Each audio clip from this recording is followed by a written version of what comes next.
मन को सदैव प्रसन्न रखना है तो भगवत संबंध से ही मन प्रसन्न रह सकता है। ये मन चंचल क्यों रहता है, अशांत क्यों रहता है?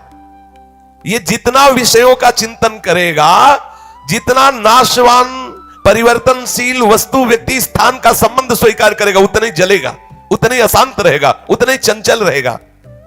त्यागात शांति अनंतरम, जितना ये सब वस्तु व्यक्ति स्थान का राग त्याग करेगा उतना ही शांत हो जाएगा, उतना ही आनंदित हो जाएगा, उतना ही प्रसन्न हो जाएगा। मना प्रसादः, यदि आप मन को प्रसन्न करना चाहते हैं तो किसी भी व्यक्ति वस्तु स्थान का इसे संबंध न रख ले पावे, ये सावधानी रखना।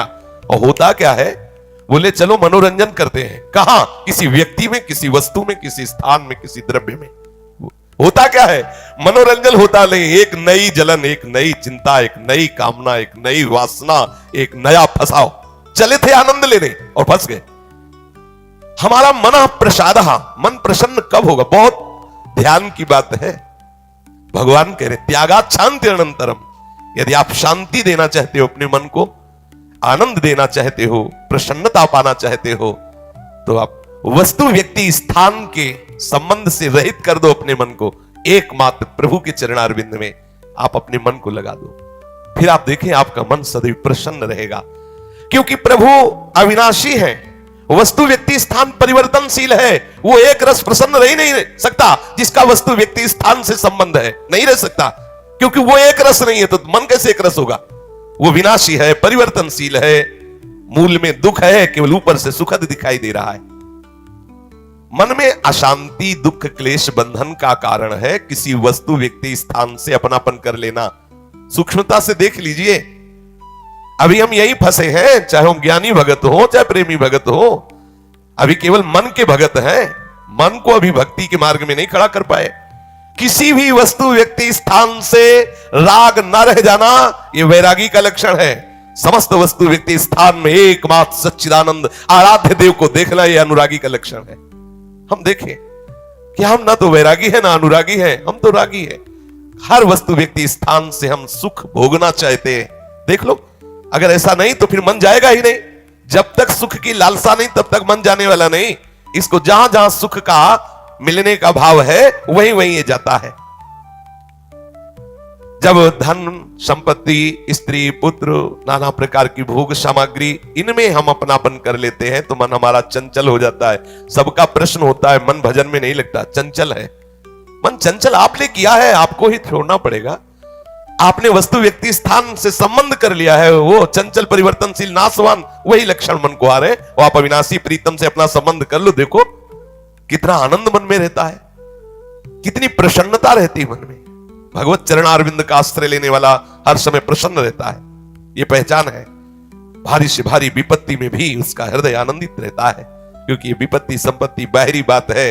वो जिस आनंद में मगन है वहां न विपत्ति का न संपत्ति का, दोनों का प्रवेश नहीं, न हर्ष न शोक का। इसलिए मना प्रसादः, साधक ध्यान दे संतुष्टः येन केनवा।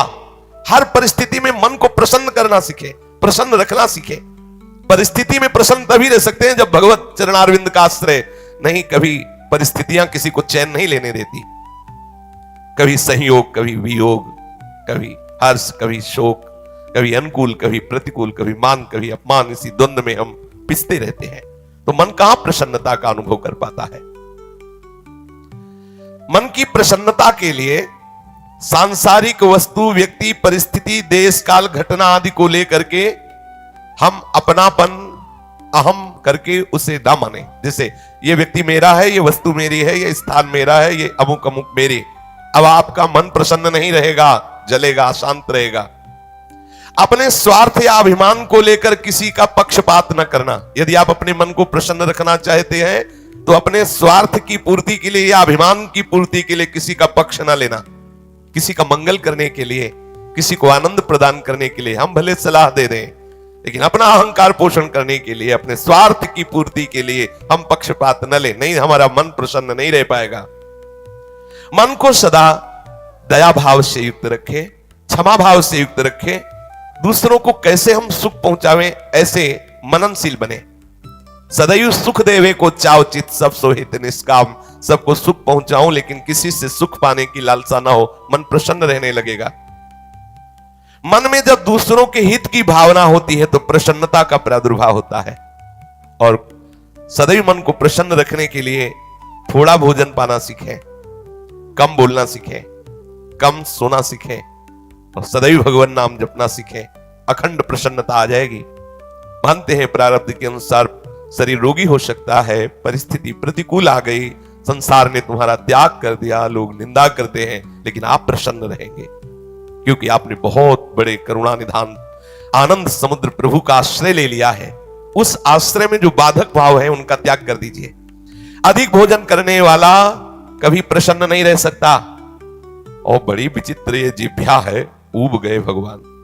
रोज इसे पवाओ लेकिन रोज नए नए पदार्थ, पेट बढ़ता चला जा रहा है, मांसपेशियां बढ़ती चली जा रही, कब्ज बढ़ती चली जा रही है और जिह्वा खाते खाते बूढ़ी होने जा रही, फिर भी और खाओ और खाओ, पता नहीं कब तक खाओ खाओ खाओ। भोजन पर साधक ध्यान दे, नहीं तो आनंद का जो विषय मन की प्रसन्नता है वो आप नहीं धारण कर पाएंगे। बोले हित परमित भोजी, थोड़ा सरल स्वाद रहित स्वास्थ्य वर्धक सतोगुणी भोजन पाया जाए। स्वाद रहित भोजन बहुत आवश्यक है भजन मार्ग में, बहुत आवश्यक। ये अधिक मीठा चटपटा खट्टा ये वो सब कामोत्तेजना पैदा करता है, कब्ज बनाता है, मन को चंचल करता है, कई तरह के भयानक ऐसे दोष जो हमारी साधना में हानिकारक है। पक्का समझ लीजिए, ये अनुभूत बात कहते हैं। भोजन जितना सरस होगा भजन उतने चौपट होगा, पक्का समझ लो। ये भोजन बहुत घातक वस्तु है, बहुत घातक वस्तु है। साधक इस बात पर ध्यान दे, ये भोजन हमें मारे डाल रहा है। हमारा जीवन भगवत प्राप्ति के लिए है और ये आज पा लिया, वो पा लिया, ये गुलाब जामुन, ये लड्डू, ये वो, बस बुद्धि में विचलता, भगवत चिंतन रहित और नाना प्रकार की वासनात्मक खेल की कामनाएं कल्पनाएं, ये भोजन के कारण। बहुत आवश्यक है भोजन सुधारना। भोजन नींव है परमार्थ की। जैसा खाओ अन्न वैसा बने मन। तो मन प्रसाद कैसे प्राप्त होगे, क्योंकि आपका भोजन ठीक नहीं है। बहुत सावधान, बहुत सात्विक और नियमित परमित भोजन हमें मन प्रसादा स्थिति में निश्चित निश्चित प्रतिष्ठित कर देगा। दूसरा, नित्य में एकांत सेवी। उपासक को चाहिए कि कम लोगों से मिलने का स्वभाव बनाए। सत्संग सुना या गुरुजनों के पास बैठकर जो प्रश्न उत्तर हुए, बस चुपचाप एकांतवास करने का अभ्यास होना चाहिए। हर समय हम किसी से बात करते रहे, हर समय हम किसी से मिले रहे, हर समय कोई हमारे समीप रहे, तो हमारी अंतर्मुखता नहीं हो। भले वो हमसे बात न करे लेकिन हमारी अंतर्मुख वृत्ति में वो बाधक हो जाएगा। इसलिए साधक को चाहिए कि एकांत सेवी बनने का स्वभाव बनाए, ज्यादा किसी से बात नहीं कर। वैसे बात करने का नियम तभी रखना चाहिए जब कोई आपसे प्रश्न करे और प्रश्न का उत्तर आवश्यक है देना, उत्तर देने से उसका मंगल होगा तो ही बात करें, नहीं ना करें। बहुत कम जीवन है हमारा, बहुत कम समय है। हम अगर व्यवहार प्रपंच की सत्ता को सत्य मानकर केवल यही हमारा कर्तव्य है, यही ऐसा व्यवहार का निर्वाह करना, तो हम भगवत साक्षात्कार कब करेंगे? कब हमारे हृदय में वो अखंड प्रसन्नता, कब हमारे हृदय में वो अखंड विकलता भगवत साक्षात्कार की होगी? और बोले वाणी से हितकर मृदु वचन बोले, एकांत सेवन करे और नींद भी एक नियमानुसार करे। स्वल्प निद्रा विहारा, स्वल्प सोने का समय बनाए। 24 घंटे में 5 घंटे बहुत है शयन करना, बहुत है, मतलब बहुत हो गया 5 घंटे। 6 घंटे तो उनको जो बहुत शारीरिक श्रम करते हैं, 7 घंटे मतलब खत्म। अब इसके आगे साधक शब्द नहीं लगेगा। 6 घंटे तक तो मतलब बहुत हो गया कि बहुत श्रम करता है, इसलिए ठीक है। 7 घंटे मतलब प्रमाद स्थिति आ गई। 7 के बाद तो प्रणाम है, फिर तो कोई बात ही नहीं है। अब आप देख लो किस श्रेणी में आप हैं। उत्तम साधक 4 घंटे में हो जाता है, ठीक है। 5 घंटे, 5 घंटे पर्याप्त है।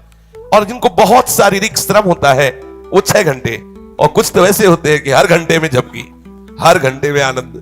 हाँ, समाधि भाव को निद्रा समाधि स्थिति, व्यास भरोसे कुंवर के सोत पाव प्रसाद। सत्संग हो रहा है, थोड़ी ढिलाई हुई, बस गए समाधि में गए, बिल्कुल। हाँ, मक्खी भन भलाए चाहे मच्छर भल भलाए चाहे महात्मा भल भलाए, कोई फर्क नहीं पड़ता। अब निद्रा समाधि स्थिति, आओ समाधि भीतर। स्वामी हरदास जी कहते मनी उतना डुलाओ, आओ समाधि, आ गए।